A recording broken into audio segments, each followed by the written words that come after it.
దేవుని యొద్దకు వచ్చిన మనము ఏ విధంగా ఆయనను సేవించాలి?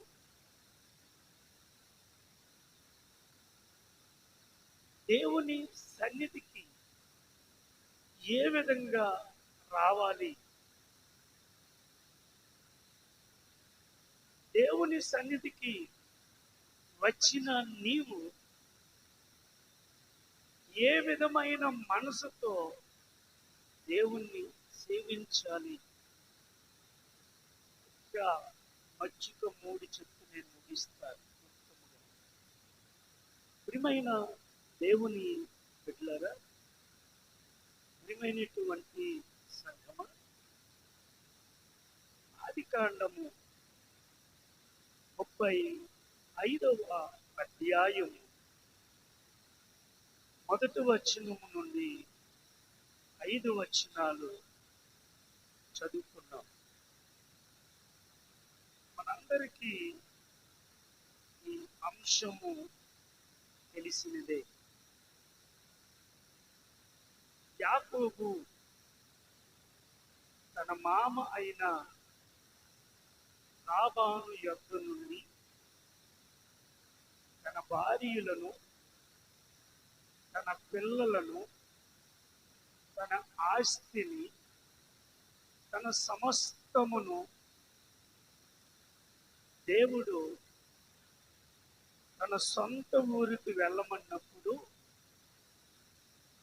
తన మామకు చెప్పకుండా యాకోబు తన భార్యలకు చెప్పి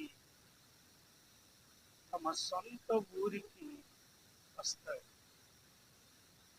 ఆ ప్రయాణంలో 3 దినములు అయిన తరువాత లాబానుకు ఈ విషయం తెలుస్తుంది. మా అల్లుడు నాకు చెప్పకుండా నా పిల్లల్ని తీసుకొని పోయాడు ఏంటి అని కోపపడి కొంతమందిని వేసుకొని యాకోబును తరుముతూ ఉంటాడు. యాకోబు షేయారు అను ప్రాంతమునొద్ద ఒక కొండ మీద ఆ రాత్రి బస చేస్తాడు, ఉంటాడు. అప్పుడు తన మామ యాకోబు దగ్గరికి వచ్చి, ఏంటయ్యా నువ్వు చేసే పనేంటి? నీవు ఒట్టి చేతులతో వచ్చావు కదా, నేను నిన్ను ఆదరించాను కదా, నా ఎముకు అని, నా చెల్లులు కొడుకు అని, నా మేనలుడు అని నేను ఆదరించాను కదా, నేను చేరదీశాను కదా, నా పిల్లలిద్దరిని నీకు ఇచ్చాను కదా అని చెప్పి చేసినప్పుడు యాకోబు అంటాడు, నీవు నన్ను ఎట్లా ఇబ్బంది పెట్టావో మామ నాకు తెలుసు. నువ్వు ఎక్కడ నన్ను వెళ్ళనివ్వవు అని భయం చెంది నా దేవుని మాట ప్రకారము నేను నా ప్రాంతానికి వెళ్ళిపోతానని చెప్పినప్పుడు, అయితే నా పిల్లలతో నన్ను మాట్లాడినట్టు నువ్వు చేస్తావా? నా కుల దేవతలు మీరు తెచ్చేసారేమో అని లాబాను యాకోబును అడుగుతాడు. నీ కులదేవత ఎక్కడుంటే వెతుక్కో, నీ కులదేవత నాకు పని లేదు అంటాడు. వెతుకుతాడు, ఎక్కడ దొరకదు. అప్పుడు యాకోబు అంటాడు, నీ కులదేవత ఎవరి దగ్గర ఉంటే వాళ్ళు చచ్చిపోతారు మామ అన్నాడు. ఆ సమయంలో ఆ కులదేవత రాహేలు యొక్క చిన్న స్థలము క్రింద ఉంది. రాహేలు అప్పటికి గర్భవతి. నాయనా నేను లేవలేను, మరి కడుపులో ఉన్న శిశువు అంతా ఉన్నాడు, భారం ఎక్కువైపోతుంది నాన్న అంటే లాబాను అంటాడు, అమ్మ నువ్వు లేవద్దు, కూర్చో. ఆ కుల దేవత రాహేలు ప్రేమించి తన కుల దేవతను తనతో పాటు తెచ్చింది. అప్పుడు యాకోబు మాట అన్నాడు కదా, ఎవరి దగ్గరైతే నీ కుల దేవత ఉంటుందో చచ్చిపోతారంటే వీరా కొన్ని దినాలైన తర్వాత రాహేలు డెలివరీ అయినప్పుడు బెన్యామీన్ని కని రాహేలు చచ్చిపోతుంది.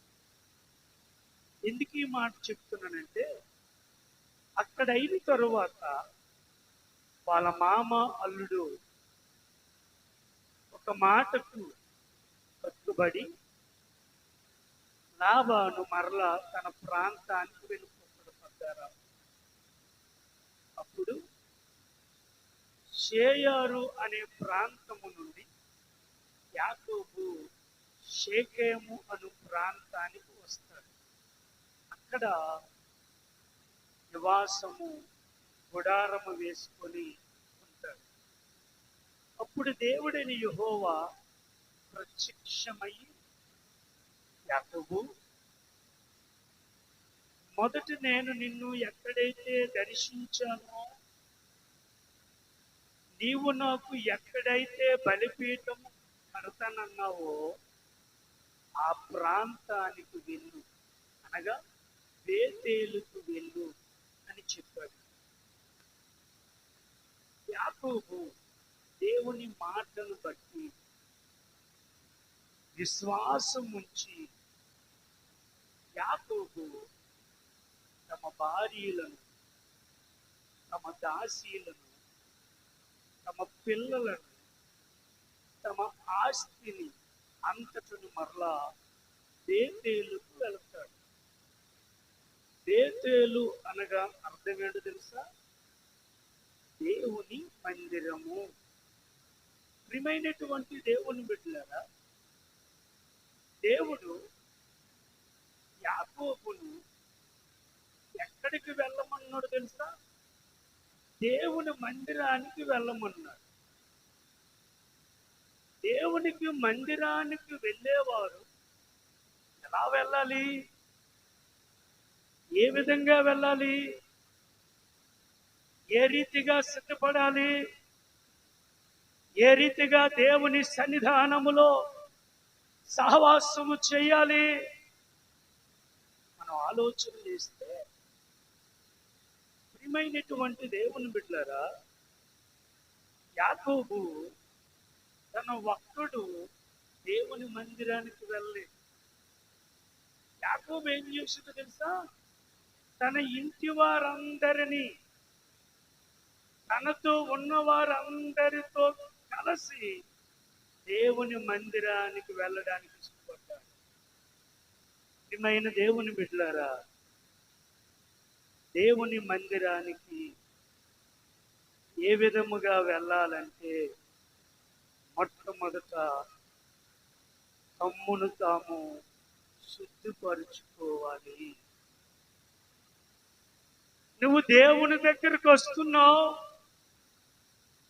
దేవుని ఇంటికి వస్తున్నావు, దేవునితో సహవాసము చేయడానికి వస్తున్నావు, దేవునితో మాట్లాడడానికి వస్తున్నావు, దేవునితో కలిసి ఆరాధన చేయడానికి వస్తున్నావు. దేవుని మందిరానికి ఎందుకు వస్తున్నావంటే, దేవుని వాక్యము ఆలకించి జీవితాన్ని బాగుపరిచి, పాపమును విడిచిపెట్టి, కల్మషమును విడిచిపెట్టి, కపటమును విడిచిపెట్టి, ద్వేషమును విడిచిపెట్టి, మత్సరమును విడిచిపెట్టి జీవితాన్ని బాగు చేసుకోవడానికి దేవుని దగ్గరికి వచ్చావు. దేవుని దగ్గరికి వచ్చిన వాళ్ళు ఎలా రావాలంటే, తమ్మును తాము శుద్ధిపరుచుకోవాలి. ప్రియమైనటువంటి దేవుని బిడ్డలారా, ప్రియమైనటువంటి సంఘమా, వారితో ఉన్న అన్య దేవతలను పారవేసి,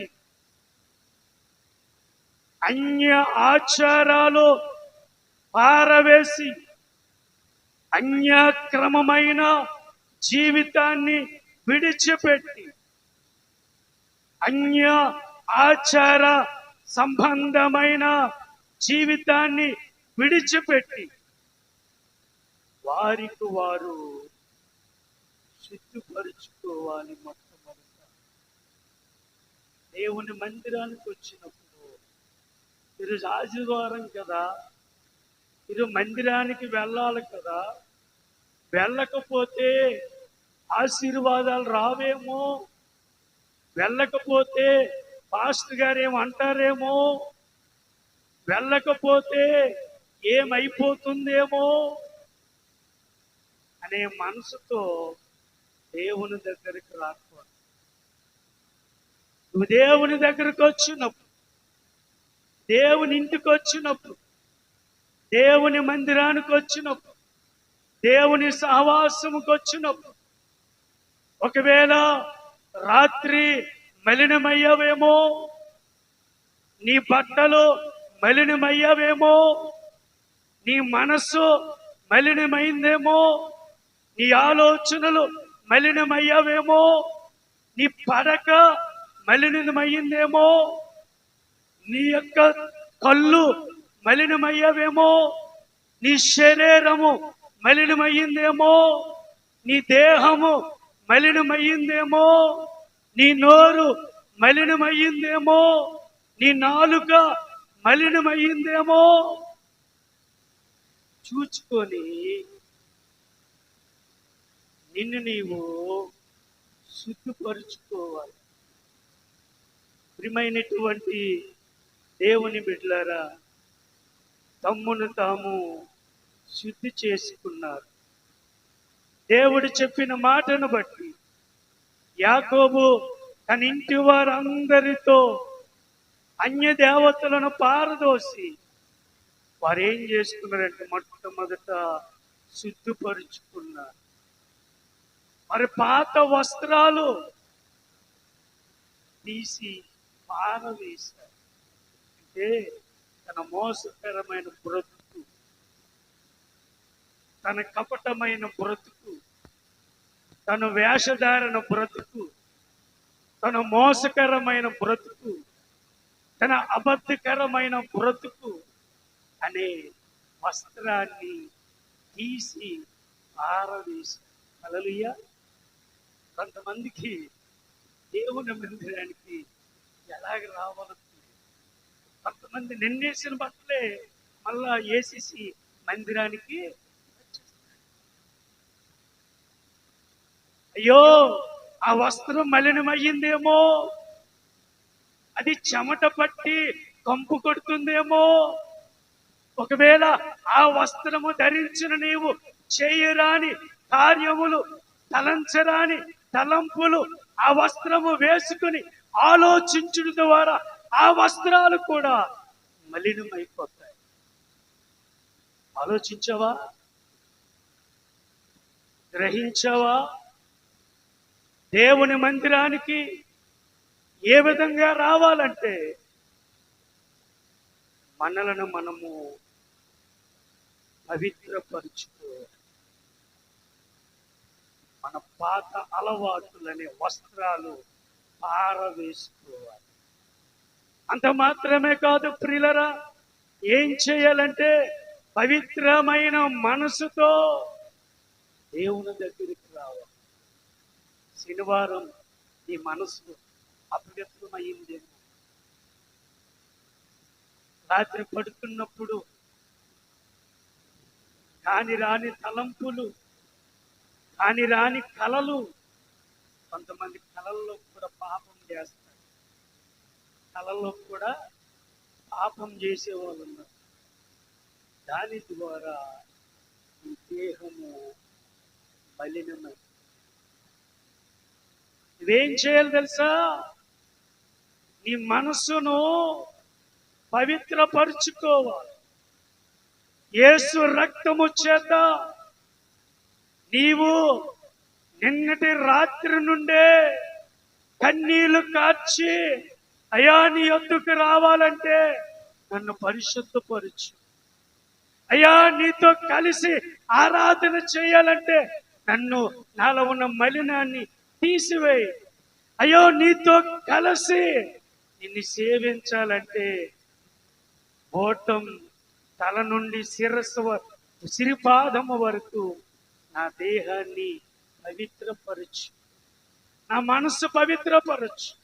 నేను తప్పిపోయానేమో, చెడు తలంపులు తలంచానేమో, కాని రాని ఆలోచనలు ఆలోచించడం ద్వారా నా దేహము అపవిత్రమయ్యిందేమో అని ఇవేం చేయాలి సార్? నేను నీవు పవిత్రపరచుకోవాలి.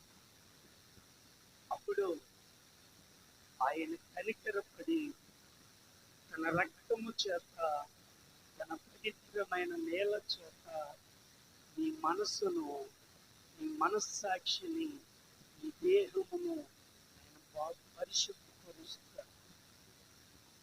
ఎటువంటి మనసుతో కలిపి మందిరానికి రాకూడదు. కొంతమంది ఏం చేస్తారు తెలుసు? అపవిత్రమైన పాన్ పరాకు కైనీలేసి పూసేసి మందిరంలో పెదవలు. దుర్మార్గులో, నువ్వు దేవుని మందిరానికి పోవునప్పుడు, నువ్వు దేవుని యొద్దకు వచ్చినప్పుడు నీ ప్రవర్తన అంతా చక్కపరుచుకొని రావాలని వాక్యం చెప్తుందే. నువ్వు ఎలా వస్తున్నావు? ఏ మనసుతో వస్తున్నావు? ఏ హృదయంతో వస్తున్నావు? ఏ తలంపుతో వస్తున్నావు? ఏ విధంగా దేవునిని ఆరాధన సేవించడానికి వస్తున్నావు? దేవుడు చెప్పుడు, యాకోబు, నువ్వు నా మందిరానికి రా. యాకోబు అంటాడు, అన్య దేవతలను పారవేసి, పాత వస్త్రాలను పారవేసి వారు పవిత్రపరుచుకొని ఇంటి అందరూ కూడా దేవుని మందిరానికి ఇంటి అందరూ రావాలి మందిరం. ఇంట్లో ఇద్దరు వస్తే చాలదండి, ఇంటిలో ఒకరు వస్తే చాలదండి. మా ఊర్లో ఒక ఆనవాయితీ ఏంటంటే, మా ఊర్లో 4 కుటుంబాలు ఉంటాయి. ఇంచుమించు మా వంశమే 500 గడప. మాకు 5 తాతలు. 5 తాతల యొక్క సంతానము 500 గడప దాటింది. అంటే ఇంచుమించు మా కుటుంబము 90 కుటుంబాలు ఉంటాయి. అంటే పై ఊర్లో వెళ్ళిపోయిన వాళ్ళు కాదు, ఆ ఊర్లో ఉన్నవాళ్ళు. వాళ్ళు ఏం చేస్తారు తెలుసా? పండగ పూట కుటుంబాలు కలిపి వాళ్ళు ఏం చేస్తారంటే, ఒక దగ్గర చికెను, మటన్ వేసుకొని వాటాలు వేసుకొని మా ఇంట్లో 3 కుటుంబాలు ఉన్నాయి, 3 కుటుంబాలకు వాటా. హల్లెలూయా. అక్కడ అడుగుతారు వాటా. మందిరం దగ్గరికి వచ్చేసరికి ఇద్దరే వస్తారు. బయట వాటాలు చాలా వేస్తారు, మందిరం దగ్గరికి వచ్చేసరికి 3 వాటాలు ఉండవు, ఒకళ్ళే వస్తారు. ఒకళ్ళు వెళ్తే చాలు మందిరం దీవులల్లో అందరికీ. యాకోబు దేవుని మందిరానికి వెళ్ళేటప్పుడు, దేవుని దగ్గరికి వచ్చినప్పుడు ఒక్కడు రాలా, కుటుంబం అంతా కలిసి దేవుని దగ్గరికి వచ్చారు. ఇలా దేవుని దగ్గరికి ఎలా రావాలంటే, కుటుంబం అంతా కలిసి దేవుని మందిరానికి రావాలి. ఒకరు వస్తే సరిపోదు, ఇద్దరు వస్తే సరిపోదు. ఈ కుటుంబంలో ఎంతమంది ఉన్నారో అంతమంది దేవుని దగ్గరికి రావాలి. నువ్వు అలాగూ రాలేదో నీకు వచ్చిన తీరే తప్ప లాభము దొరకదు. దేవుని మందిరానికి వచ్చిన యాకోబు, మీరు చదవండి, నేను సొంత మాటలు చెప్పట్లేదు. ప్రియమైనటువంటి దేవుని బిడ్డలారా, దేవుని లేఖనాలు ఎంత స్పష్టముగా ఉన్నాయో చూడండి. రెండవ వచనం చదవండి. యాకోబు తన ఇంటి వారితోనూ తన యొద్దనున్న వారందరితోనూ, హల్లెలూయా, ఏం చేశాడు? తన ఇంటి వారితోనూ తమ యొద్దనున్న వారందరితోనూ దేవుని మందిరానికి వెళ్ళడానికి సిద్ధపాటు కలిగాడు. నువ్వు దేవుని మందిరానికి ఎలా రావాలంటే ఈ ఇంటి వారందరితో కలిసి రావాలి. అప్పుడు దేవుని సేవించే వ్యక్తులు, దేవునిను గొప్ప చేసే వ్యక్తులు, అప్పుడు నీకు రావలసిన దీవెనలు వస్తాయి. యాకోబు దేవుని మందిరానికి వచ్చినప్పుడు తన ఇంటి వారందరినీ సిద్ధపరిచి పాత బట్టలు పారవేసి వారందరూ పవిత్రపరుచుకొని దేవుని మందిరానికి వచ్చారు. కాబట్టి ప్రియులారా, నువ్వు దేవుని సేవించాలంటే, నువ్వు దేవుని ఆరాధన చేయాలంటే నీ ఇంటి వారందరితో కలిపి దేవుని దగ్గరికి రావాలి. హల్లెలూయా. భార్య వచ్చి భర్త రాకపోయినా పాపమే, భర్త వచ్చి భార్య రాకపోవడము దీవులు రావు.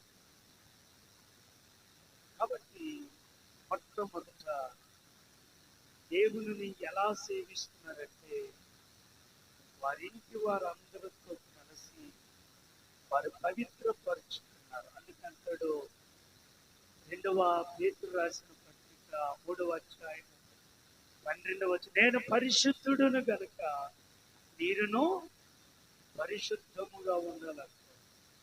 కొరింథీయులకు రాసిన పత్రిక 2వ కొరింథీయులకు రాసిన పత్రిక 7వ అధ్యాయం 1వ వచనంలో చూసినప్పుడు అక్కడ అంటాడు చూడండి, ప్రియులారా,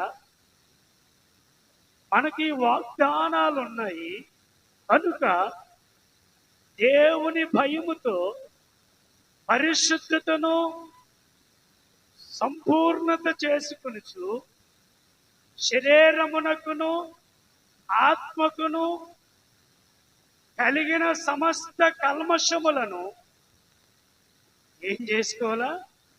ఈ శరీరానికి ఆత్మకు ఎప్పుడు యుద్ధమే. ఈ శరీరం ఏం చేస్తుందంటే ఆత్మకు కల్మషం పట్టించాలని చూస్తుంది. ఆత్మ ఏం చేస్తుందంటే కల్మషము లేకుండా పవిత్రముగా ఉండాలని చూస్తుంది. ఈ శరీరము ఈ ఆత్మ ఈ యుద్ధము జరుగుతున్నప్పుడు ఇదేం చేయాలంటే ఆత్మ చెప్పినట్టు నడుచుకొని ప్రతి కల్మషములను తీసివేసి పవిత్రమైన మనసు కలిగి దేవుని దగ్గర ఉండాలి. ఏ మనసు పడితే ఆ మనసుతో వచ్చింది దేవుని నీకు కలవడు. నీ ప్రార్థన ఆలకించు, నీ కన్నీరు అంగీకరించు. నీ మనసు అపవిత్రమైపోయినప్పుడు నువ్వు ఎంత గాలి ప్రార్థన చేస్తే ఎందుకు వ్యర్థం. నీ మనస్సు పవిత్రముగా కాపాడుకో. ఎందుకంటే నీ దేవుడు పరిశుద్ధుడు. నువ్వెవరి దగ్గరికి వస్తున్నావు? పరిశుద్ధుడైన దేవుడి దగ్గరికి పరిశుద్ధమైన ఆరాధన చేయడానికి వస్తున్నావు. పరిశుద్ధంగా రావాలి కదా, పరిశుద్ధమైన మనసుతో ఆరాధన చేయాలి కదా. కాబట్టి నా ప్రియ దేవుని బిడ్డలారా, మనము దేవుని ఎలా సేవించాలంటే కుటుంబం అంతా కలిసి దేవుని దగ్గరికి రావాలి. మనల్ని మనము పరిశుద్ధపరుచుకొని పవిత్రమైన మనసు కలిగి దేవుని దగ్గరికి రావాలి. హల్లెలూయా. రోజుకు ఒక అబద్ధమైన ఆడుకోలేదు ఏమండి? రోజుకు ఒక అబద్ధమైన మన అబద్ధమైన ఆడుతాం కదా. అంటే ఆరు రోజులు 6 అరబద్ధాలు ఎంత? మూడు అబద్ధాలు ఆడి మందిరానికి వస్తే అబద్ధాల బ్రతుకుతో దేవుడితో కలిసి ఉండగలవా? కలిసి సేవించగలవా? కలిసి ఆరాధన చేయగలవా? గమనించండి, ఆయనను అపవిత్రముగా ఏ ఒక్కరము ఆయనతో ఉండవలెను. కాబట్టి దేవుని సన్నిధికి వచ్చిన మనము ఏం చేయాలి తెలుసా? నీ బలహీనత నీకు తెలుసు, నా బలహీనత నాకు శనివారం నాడు నీళ్ళు కాచి ఏడవాలి, సిద్ధపాటు అవ్వాలి. ఆ ఆత్మీయ ఎలుకువ నీకు లేకపోతే ఎలా పడితే అలా వచ్చిస్తే అంటాడు పౌలు గారు. అందుకే మీరు వస్తున్నారు మంచిదే, పనులలో పాల్గొంటున్న మంచిదే. అందుకే మీలో కొంతమంది చచ్చిపోయారు, మీలో కొంతమంది బలహీనైపోయారు, కొంతమంది రోగగ్రస్తులైపోయారు అన్నారు. ఎందుకని?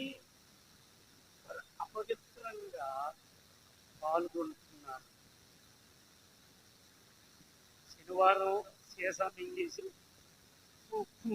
అని కడిగితే అది ఆత్మకు అంటున్నా, దేహానికి అంటుతుంది లేదా? అంటుతుంది లేదు.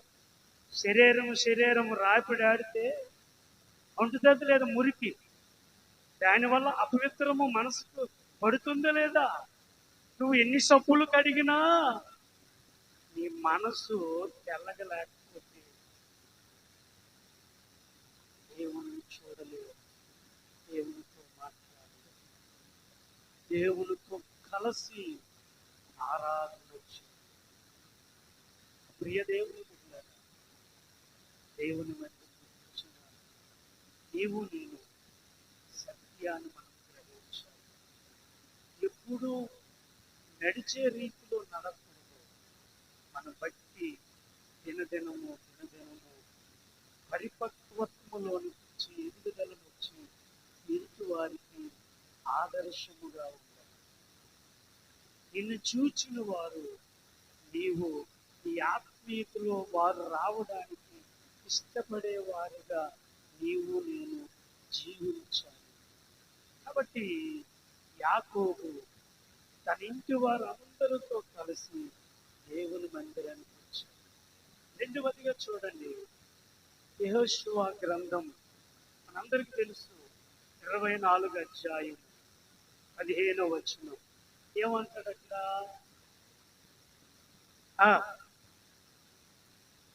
యెహోవాను సేవించుట మీ దృష్టికి కీడు అనిపించిన ఎడల మీరు ఎవరిని సేవించినా సేవించండి, నేను నా ఇంటి వారందరూ యెహోవానే. హల్లెలూయా, హల్లెలూయా. వాళ్ళు అన్య దేశాల్లో ఉన్నారు. వాళ్ళు అన్య దేవతల యొక్క పరిస్థితిని వాళ్ళు చూచారు. వారికి అంటుతుంది. పూర్వము క్షయరోగము అంటు రోగం, అంతేనా? అంటు రోగమేనా? అంటే ఆ ఇరి పంజులకు ఎవడు వెళ్ళేవాడు? ఆడి కంచం వేరు, ఆడి గ్లాసు వేరు, ఆడి దుప్పట వేరు, ఆడి తలదిండి వేరు. దగ్గరికి ఇచ్చి భోజనానికి ఇచ్చేవాళ్ళ కదా ఎక్కడ? అదంటే ఏంటి?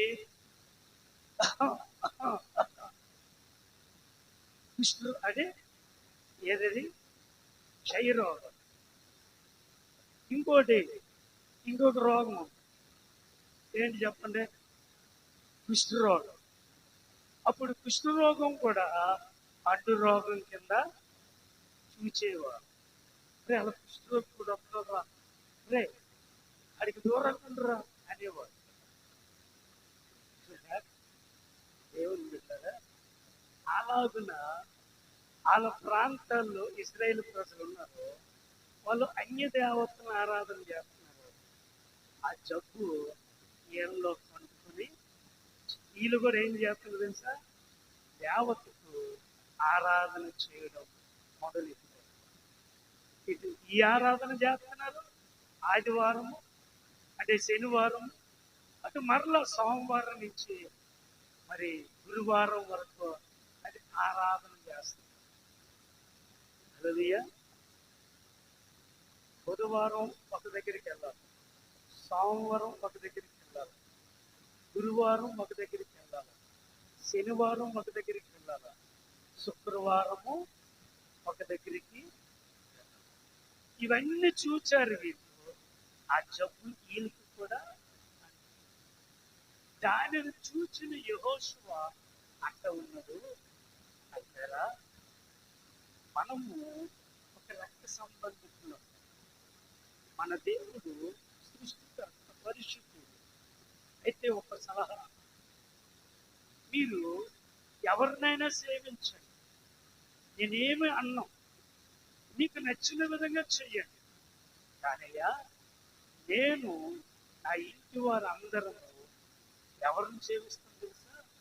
ఐగుప్తులో నుండి మనలను రప్పించి అద్భుతాలు చూచి ఎర్ర సముద్రములో నుండి ఆరి నేలపైన మన్నాను కురిపించి మాంసం ఇచ్చిన, నడిపించిన ఆ దేవుణ్ణి మేము ఆరాధన చేస్తాం, ఆ దేవుణ్ణి సేవిస్తాం.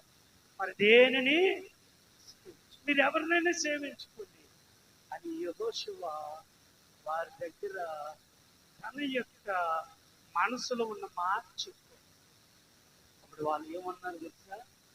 అన్నా, యెహోషువ అన్నా, అన్నా నువ్వు మాకు నాయకుడు అన్నా, మేము నువ్వు నడిపించిన బాటలో ఇంతవరకు నడిచావు, నువ్వే వాళ్ళకి నడుస్తామన్నప్పుడు మాకు దేవతలు వద్దన్నా, ఆ ఆరాధన మాకు వద్దన్నా, నువ్వు ఎవరినైతే ఆరాధన చేస్తానన్నావో మన దేవుణ్ణి మేము కూడా ఆరాధన చేస్తాం. యెహోషువ ఒక్కడు దేవుని సేవించాడా? ఇంటి వారందరూ దేవుని సేవించారు. ఏంటో ఇప్పుడు మనం ఎలా సేవిస్తున్నాం? మనం ఏ రీతిగా సేవిస్తున్నాం? నీ కొడుకేడి, నీ కోడలేది, నీ మనవడేడి, నీ మనవరాలేది, నీ కూతురులేరి, నీ భర్తేడి, నీ భార్య ఏది? వందనాలా, పొగరా, అహంకారమా, పాస్టరేడు చేస్తాడులే అనుకుని దేవుని దగ్గరికి వస్తున్నావా? తస్మత్ జాగ్రత్త, తోలు తీసేస్తాడు యేసయ్య. పాస్టర్ ఏమండో, ఎంతమంది వచ్చినా వాడు ఆరాధన చేస్తాడు, మాటలు చెప్తాడు. కానీ నీకు దీవెన రావాలంటే ఇంటి వారందరితో దేవుని సేవించాలి. కాబట్టి ప్రియులరా, పాట ఉంది కదా, నేనను అసలు మీ ఇంటి వారందరూ సేవిస్తుందా? ఒంట్లో బాగుంటుందా? చూసారా ఏమండి? అలాగ వస్తున్నావు దేవుని దగ్గరికి. అయ్యో మీ బిడ్డలు నిజమైన దేవుని దగ్గరకు రాకుండా సత్యమైన స్వచ్ఛమైన వాక్యం వినబడకుండా పోతుంది. ఎలా ఉండాలో, ఎలా బ్రతకాలో, ఎలా మాట్లాడాలో, పెద్దలతో ఎలా ఉండాలో, చిన్నలతో ఎలా ఉండాలో, ఏ స్థలంలో ఉండాలో, ఏ స్థలంలో ఉండకూడదు దేవుడు మాటల ద్వారా వినిపిస్తాడు. ఆ అమూల్యమైన మాటలు వినకుండా పోతుంది. మరి వారు అలా పోవడానికి కారణం కాదా? నీకు చెప్పడం చేత కాక, మరి ఎలా మలచాలో నీ వల్ల కాక నువ్వు నలిగిపోతున్నవే, నువ్వు కృంగిపోతున్నవే. కారణం ఎవరు? నేనంటాను, నీవే. కూతురికి తల్లిగా, ఒక కొడుక్కి తల్లిగా, చిన్నప్పటి నుంచి 9 మాసాలు పెంచి పెద్ద చేసిన పిల్లలు నీ మాట వినలేకపోతున్నారంటే కారణం నువ్వే. నీకు పెంపకం రాక, చేత కాక, నీకు పెంపకం సరిగా చేత కాక, నువ్వు భక్తిగా లేక, పరిశుద్ధముగా లేక, వాక్యానికి చోటివ్వక నీవు ఉన్నవే ఆ దినాలు. అందుకే నిన్ను చూచి అది అలా నడుచుకుంటున్నాను. ఆ రోజు నువ్వు మోకరించి కన్నీళ్లు కార్చి నీ ఇంటిని భక్తిగా, పరిశుద్ధంగా, వాక్యముతో, స్తుతుల గీతాలతో నీ ఇంటిని నింపుకుంటే వాళ్ళు ఎందుకు భయపడరు? వాళ్ళు ఎందుకు జర్రు? మన డాడీ వస్తున్నాడు, మా మెమ్మ వస్తుంది, అయ్యో బాగుండాలి అని ఎందుకు వాళ్ళు భయపడరు? నిన్ను బట్టేనమ్మా. అయ్యా నిన్ను బట్టి అలా అవుతున్నాను. ఈ రోజుల్లో కొడుకు తండ్రి కలిసి సారా తాగినలు ఎంతమంది లేరు? కూతురు తల్లి కలిసి సినిమాకి వెళ్ళారు ఎంతమంది లేరు?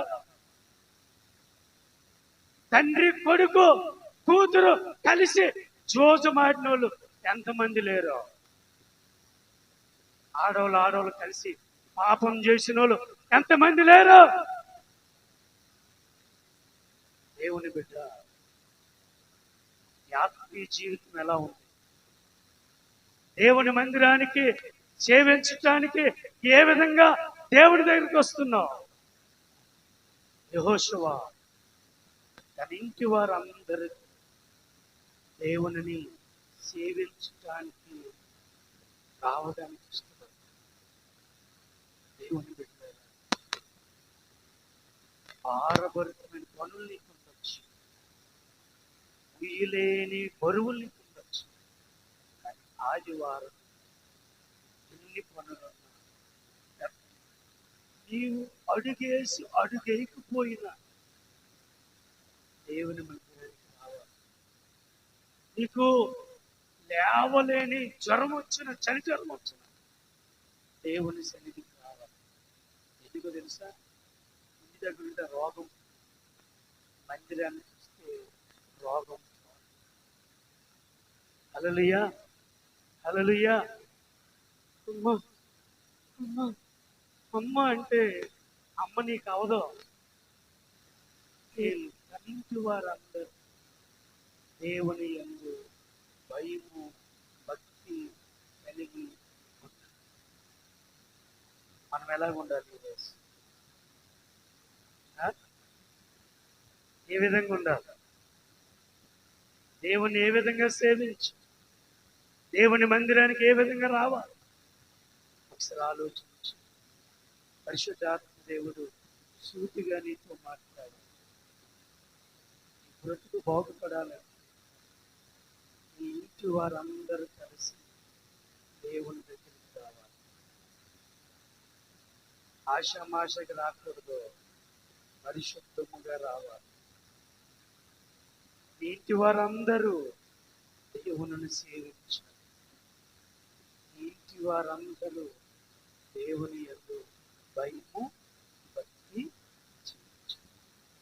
అప్పుడు ఏం చేస్తారంటే దేవుడు ఆశీర్వాదిస్తాడు. దేవుని కృప మనందరి మీద ఉంటాడు. ఆ రీతిగా మనం దేవుని సేవించడానికి ఇష్టపడతాం. చెప్పు పర్లేదు, దేవుడు కదా మందిరానికి తర్వాత మీరు బాబు 2 గంటలు నన్ను తర్వాత మాటకెళ్ళి పర్లేదు అని చెప్పి మోటివేషన్ చేసి మందిరానికి నడిపించారు. అప్పుడు ఆశీర్వదించబడతారు. అట్టి కృప మనందరికీ ప్రభు దయచేయమన్నారు. తలలో ఉంచి కళ్ళు మూయండి, ప్రార్థన.